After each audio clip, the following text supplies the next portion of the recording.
उल्हासनगरमध्ये रिपाईनं भाजप विरोधामध्ये झेंडा रोवलेला आहे। रिपाईनं भाजपशी फारकत घेत शिवसेनेशी युती केलेली आहे। भाजप पक्ष संपवण्याचं राजकारण करतंय असा आरोप रिपाई नेते सुरेश बारशिंगे यांनी केलाय। अनेक ठिकाणी आमची ताकद असूनही जागा सोडल्या नसल्याचा आरोपही त्यांच्याकडून करण्यात आला आहे। आमच्या प्रत्येक ठिकाणी स्ट्रेंथ असून सुद्धा आमची स्ट्रेंथ दाबून टाकलेली आहे। त्या स्ट्रेंथला कुठेही वाव दिलेला नाही। तर या ठिकाणची ते स्ट्रेंथ आमची वाया जाऊन, ताकद वाया जाऊन आंबेडकरी चळवळीची। अगदी कल्याण डोंबिवलीच उदाहरण घ्या, कल्याण डोंबिवली एक सीट सोडलेली नाही आम्हाला। म्हणजे हा जो पूर्ण बेल्ट आहे, या बेल्ट मध्ये ताकद आणून सुद्धा पूर्ण आम्हाला नासवून टाकण्याचं राजकारण खेळलं जाते का? तर हे नासवण्याचं राजकारण चालू देणार नाही।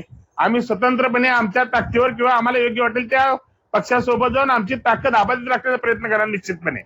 रिपब्लिकन पक्षाचा आणि आंबेडकरी चळवळीचा आवाज दाबण्याचा कुणी प्रयत्न करत असेल, मग तो मैत्रीनं किंवा गळ्यात मिठी मारून म्हणा किंवा दुसऱ्या मार्गाने ती आम्ही खपवून घेणार नाही। आमच्या प्रमाणे आमची ताकद आम्ही दाखवणार आणि आमचे उमेदवार कसे निवडून येतील हे पाहणार, याची दक्षता आम्ही घेणार।